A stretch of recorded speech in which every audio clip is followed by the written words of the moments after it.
Assalamualaikum warahmatullahi wabarakatuh. Waalaikumsalam warahmatullahi wabarakatuh. Perkenalkan, kami dari kelompok 3 ingin melihatkan hasil kelompok kami, yaitu di sini kami terdiri dari 6 orang. Yang pertama ada Deska Kartikasari, yang kedua ada saya sendiri Doni Noviardi, yang ketiga ada Muhammad Rahim, yang keempat ada Okti Arianti, yang kelima Cynthia Yuli Nayana, yang terakhir Doni Agusman. Slide pertama akan dibacakan oleh Doni Agusman. Kepada Doni Agusman dipersilakan.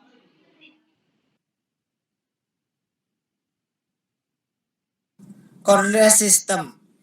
Coorder System adalah sistem istilah dari telepon tanpa kabel dari sistem telekomunikasi nirkabel. Berikut ada contohnya.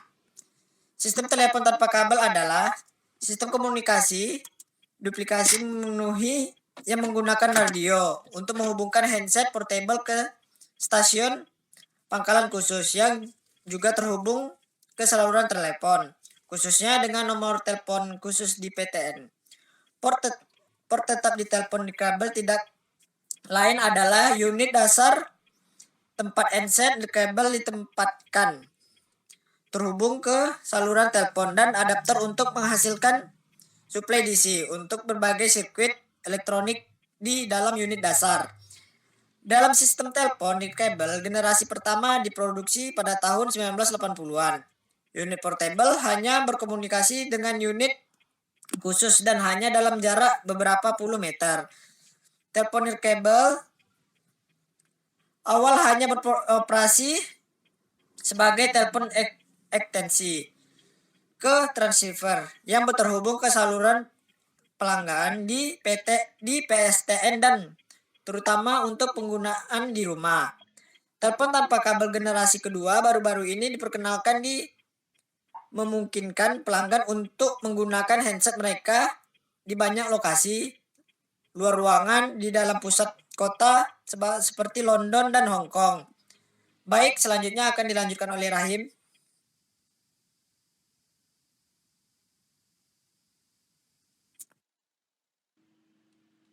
Baik, untuk slide selanjutnya, base station generation kedua biasanya menyediakan jangkauan hingga beberapa ratus meter. Gambar mengilustrasikan sistem jaringan nirkabel seperti gambar yang di bawah ini. Tidak seperti telepon kabel, telepon nirkabel membutuhkan listrik utama untuk menyalakan stasiun pangkalan. Handset tanpa kabel ditenagai oleh baterai yang dapat diisi ulang, yaitu isi daya saat headset diletakkan di dudukannya, seperti yang ada pada gambar. Nah, selanjutnya itu terkait wireless local loop. Merupakan lingkaran lokal nirkabel, merupakan sarana penyedia fasilitas lingkaran lokal atau connection fisik dari lokasi pelanggan ke titik keberadaan karir atau POP nirkabel. Secara umum, WLL ini dapat diartikan sebagai teknologi yang menerapkan prinsip bagaimana hubungan antara pelanggan dengan sentral lokal atau local exchange yang biasanya menggunakan media transmisi kabel, dan ini diganti dengan jaringan tanpa kabel, atau disebut juga dengan teknologi radio, seperti yang ada pada gambar di bawah ini. Nah, untuk gambar 1 ini memperlihatkan bahwa pada intinya WLL terdiri dari komponen LE atau local exchange. Selanjutnya ada konsentrator. Selanjutnya ada RBS atau radio base station. Dan terakhir ada terminal tetap atau fixed terminal. atau telepon. Nah, perangkat switching yang terdapat di sentral ini dihubungkan ke konsentrator yang mengubah sinyal digital menjadi 2 Mbps atau megabit per second, yang menjadi format sinyal yang termodulasi kemudian dipancarkan ke dalam slot waktu yang lebih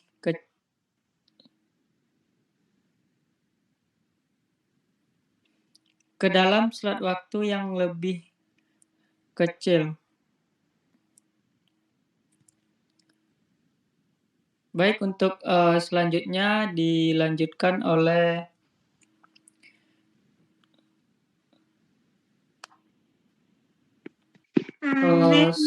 Saudari Rizka. Kepada Rizka selanjutnya. WLL ini merupakan solusi bagi permasalahan yang terjadi pada jaringan kabel. Beberapa perubahan WLL dibanding dengan penggunaan kabel konvensional sebagai berikut. 1. Investasi biaya awal rendah. 2. Lebih mudah dalam perencanaan. 3. Karena teknologi DES tidak memerlukan perencanaan frekuensi, tidak seperti yang disyaratkan bagi jaringan seluler konvensional. 4. Pelayanan yang cepat dan mudah dalam pemasangan pelanggan baru. 5. WLL memberikan kualitas suara yang sama baik seperti pada telepon dengan menggunakan pinggan kabel. 6. WLL mempunyai kapasitas sambungan yang tinggi sehingga cocok untuk daerah yang padat sekalipun. 7. Dapat digunakan untuk pembicaraan dua arah atau two-way calling.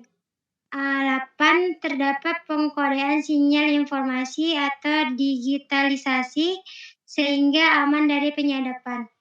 Dan yang terakhir mempunyai kemampuan untuk handover atau slim handover yang dilakukan oleh sistem secara otomatis. Beberapa kekurangan pada sistem WLL disebabkan sifat-sifat yang dimiliki oleh teknologi radio yang digunakan untuk menghubungkan pelanggan ke local extension. Di antaranya sebagai berikut. 1. Adanya masalah perlambatan dan propagasi seperti halangan fisik. 2. Terbatasnya frekuensi. 3. Adanya sistem akses jamak yang menyebabkan hubungan dapat mengalami blocking karena saluran yang telah penuh. 4. Adanya peralatan tambahan yang harus disediakan. Dan yang terakhir, timbulnya masalah interference. Beberapa kekurangan pada sistem WLL disebabkan sifat-sifat yang dimiliki oleh teknologi radio yang digunakan untuk menghubungkan pelanggan ke local exchange, di antaranya sebagai berikut. 1. Adanya masalah perlambatan dan propagasi seperti halangan fisik. 2. Terbatasnya frekuensi. 3. Adanya sistem akses jamak yang menyebabkan hubungan dapat mengalami blocking karena saluran yang telah penuh. 4. Adanya peralatan tambahan yang harus disediakan. Yang terakhir, timbulnya masalah interference. Selanjutnya akan dijelaskan oleh Kak Rizka. Baiklah, selanjutnya adalah mobile IP. Mobile IP adalah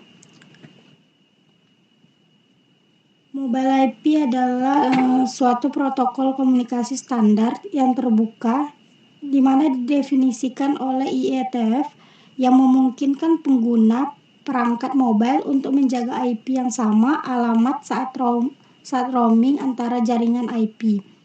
IP mobile merupakan teknologi yang mendasari untuk mendukung berbagai mobile data dan aplikasi jaringan nirkabel.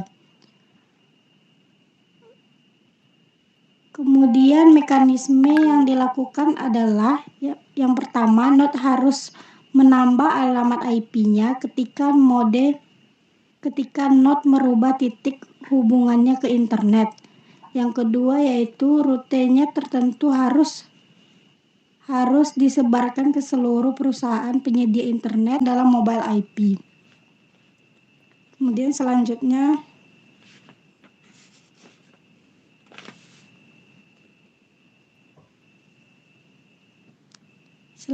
adalah cara kerja dari mobile IP.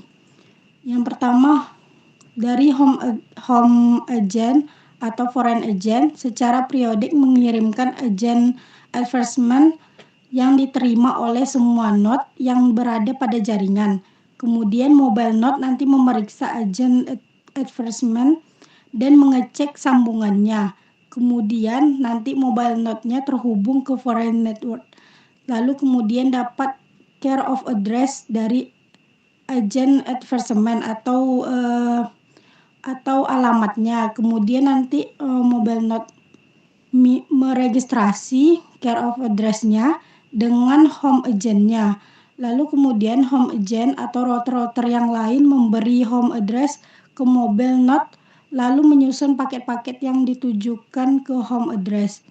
Lalu foreign agent memindahkan original paket dari tunnel dan mengirimkan original paket tersebut ke mobile node. Selanjutnya mobile node dapat melakukan pengiriman paket ke alamat yang dituju, atau secara luasnya dapat dijelaskan mobile IP ini bekerja melalui 3 tahapan besar, yaitu yang pertama discovery. Discovery yaitu di mana sebuah mobile node menemukan foreign dan agent home-nya selama pencarian. Lalu yang kedua adalah registration. Registration yaitu di mana mobile node pendaftaran lokasinya saat ini dia telah mendaftarkannya kepada agen foreign dan agen home. Kemudian yang ketiga adalah tunneling. Tunneling yaitu di mana sebuah terowongan timbal balik diatur oleh agen home ke care of address untuk rute paket ke mobile node seperti menjelajah. Baiklah, penjelasan selanjutnya akan dijelaskan oleh Cynthia.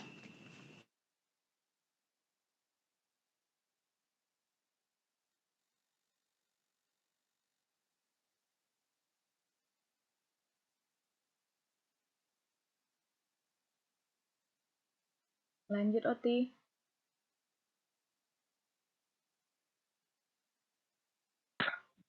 Ini dia, Kak.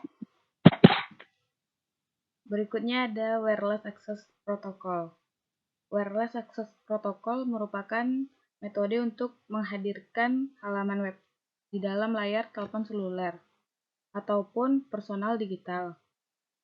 Dalam bentuk informasi dari sebuah instansi tidak hanya dapat ditampilkan dengan metode web yang dapat diakses melalui browser, akan tetapi dapat ditampilkan di dalam layar telepon seluler atau PDA dalam bentuk WAP.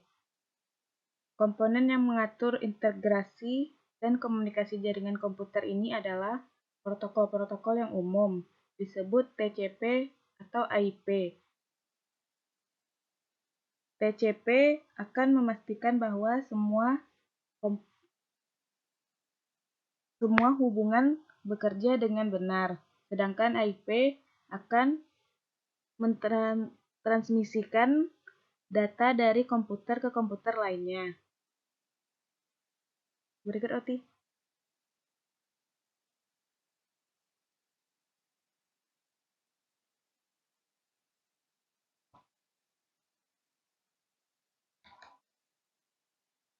Lanjut, Oti.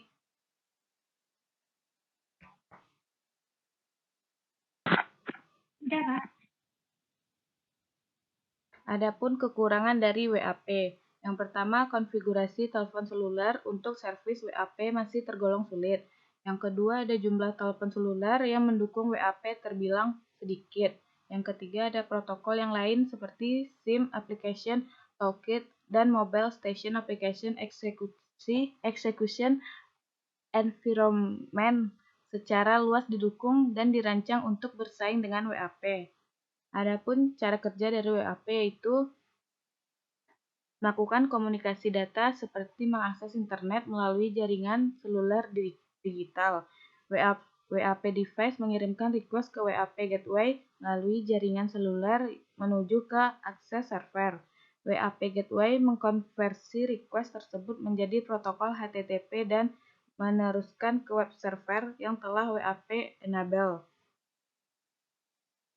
WAP server mengirimkan respon gateway yang akan mengkonversi kembali respon tersebut menjadi jaringan seluler dan kemudian ditampilkan di WAP browser. Tahap implementasi sistem merupakan tahap menerjemahkan perancangan berdasarkan hasil analisis dalam bahasa yang dapat dimengerti oleh mesin serta penerapan perangkat lunak pada keadaan yang sesungguhnya. Adapun perancangan sistem informasi penjualan buku online berbasis WAP pada toko buku Togamas Bandung terdiri dari 3, yaitu perancangan prosedural, perancangan basis data, dan perancangan antarmuka. Sekianlah dari kelompok 3 hasil presentasi kami. Bila ada kurang, kami minta maaf. Wabillahi taufiq wal hidayah. Wassalamualaikum warahmatullahi wabarakatuh.